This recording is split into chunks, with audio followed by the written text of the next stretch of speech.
faut-il vraiment faire son dossier de PDUC en vrai ou juste le laisser à l'état de projet?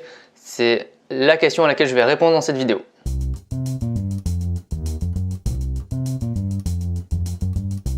Alors bonjour à tous et bienvenue dans cette nouvelle vidéo. Je suis très heureux de vous accueillir sur Aide BTS MOOC. Donc aujourd'hui je vais répondre à une question qui est très intéressante et que souvent on peut me poser, c'est faut-il vraiment faire son dossier de PDUC?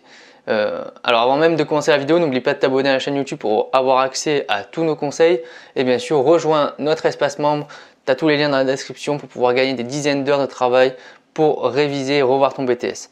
Alors, je vous ai préparé un petit diaporama, on va répondre à cette question. Est-ce qu'on doit vraiment faire son dossier de PDUC en vrai ou est-ce qu'on peut juste le laisser à l'état de projet dans notre dossier? C'est parti, on commence tout de suite le diaporama. Donc on se retrouve donc sur le diapo, donc on va se poser vraiment cette question, est-ce qu'on doit vraiment réaliser ce dossier de PDUC? Donc en tout cas, ce qu'il faut savoir c'est que c'est pas du tout obligatoire. Ça c'est vraiment quelque chose qu'on croit, il faut absolument faire le dossier de PDUC, ouais il faut vraiment qu'on le fasse, mais non, ce n'est pas obligatoire de faire réaliser en entier son dossier de PDUC, ça peut juste rester à l'état de dossier, on n'est pas obligé de mettre en œuvre le dossier sur le terrain dans le magasin en lui-même. Donc ça c'est plutôt une bonne nouvelle si jamais tu te demandes mais comment est-ce que je vais réussir à le mettre en place. T'es pas obligé, t'inquiète pas. En tout cas tu as deux possibilités.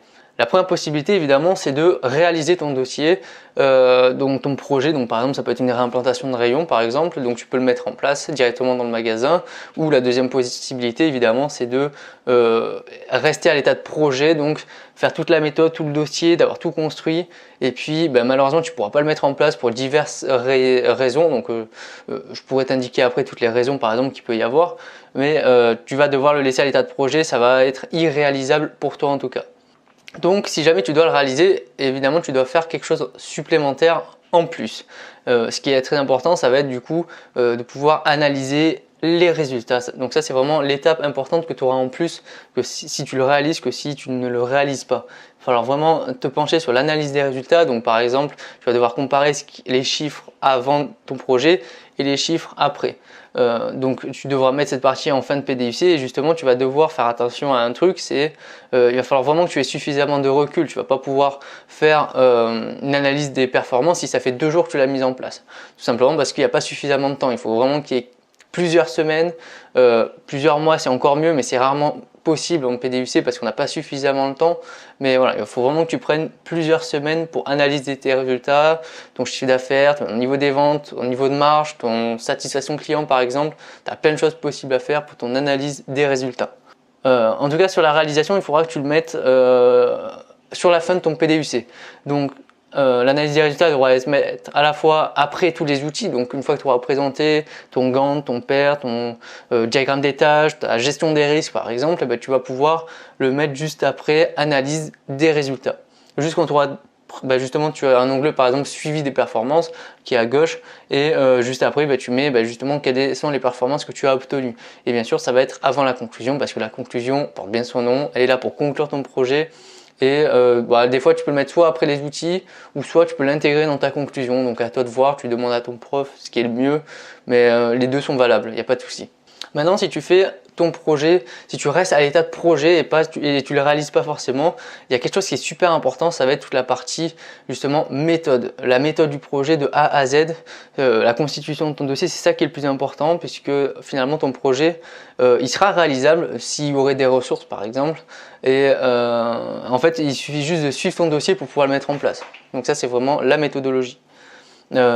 Bien sûr, je te rappelle, elle est en 3 parties. La première partie, qui est super importante, c'est le diagnostic. Donc à la fois présentation de ton magasin, mais aussi toute étude de marché, diagnostic de ton rayon, etc. Donc ça, c'est la première phase qui est super importante. La deuxième partie, tu vas présenter ton projet et tu vas analyser toutes les répercussions de ton projet, donc à la fois sur ton équipe, donc les répercussions humaines, sur l'organisation du magasin, du rayon, de l'équipe et sur bien sûr financier, est-ce qu'il y aura des coûts ou justement des gains supplémentaires que ton projet va apporter.